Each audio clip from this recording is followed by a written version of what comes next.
I stood on the ridge, rain hammering my face, watching a wall of water roar down the mountain, swallowing the pristine homes the HOA had built on my land. The flood tore through their manicured lawns and luxury facades, leaving nothing but mud and ruin. This wasn't an accident. It was justice carved by nature's hand. My name is Ethan Caldwell, and this is how I took back what was mine. It began with my grandfather, Amos, who left me this land. Acres of wild fields, thick woods, and a mountain dam he'd built with his own hands. 80 years ago, a flood had drowned this valley, wiping out homes and lives. Amos, a young man then, swore it would never happen again. He wasn't an engineer, but he had grit. Over the years, he and the survivors stacked stone and earth into a dam that held back the mountain's wrath. It worked. While other counties battled floods, our valley stayed dry. The dam was his legacy, and when he died, it became mine: land, water rights, everything signed and sealed. For years, I lived quietly, working in town and tending the land on weekends. Then came the letter. Crestview Homeowners Association, it read, with a fancy gold logo. It claimed my land was now under their community review due to new county maps. I wasn't part of any HOA. My land was outside town limits, protected by Amos's old zoning fights.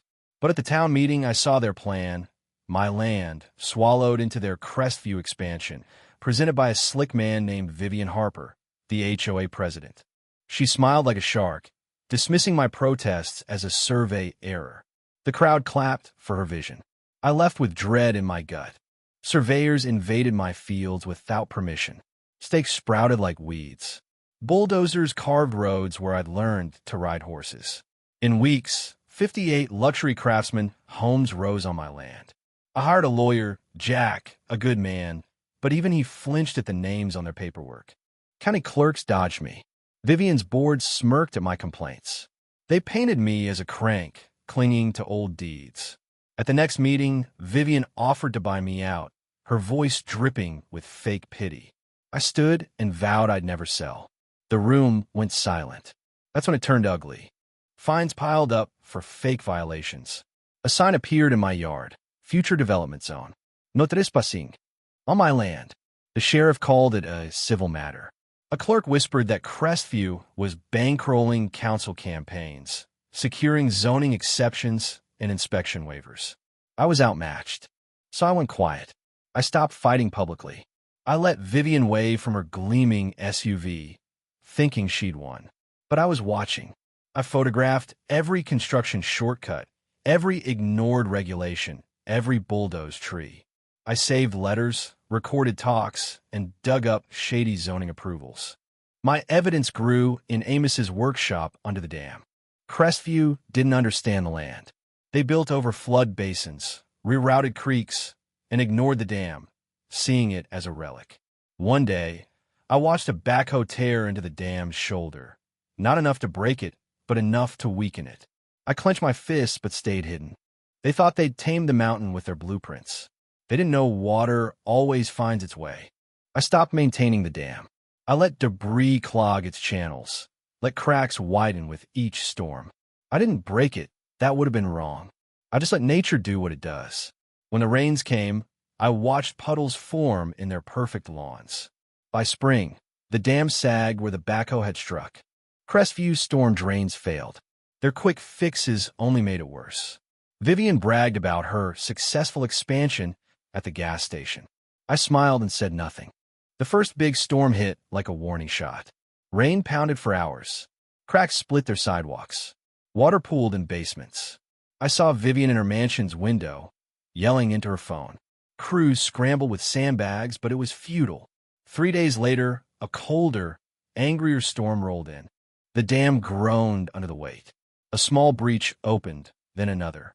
Standing on the ridge, I felt the earth shake as the dam gave way.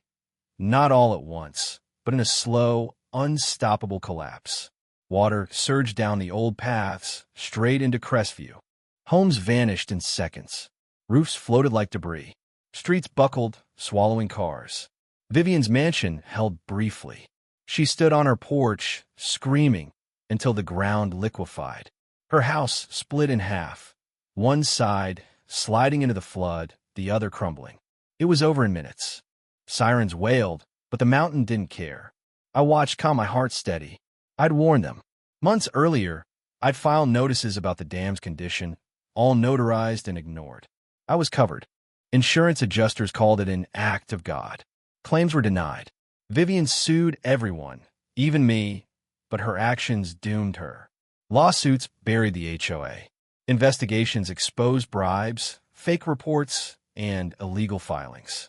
Vivian became a pariah. Her SUV repossessed, her wealth gone. She fled town, a broken woman. The others scattered, bankrupt.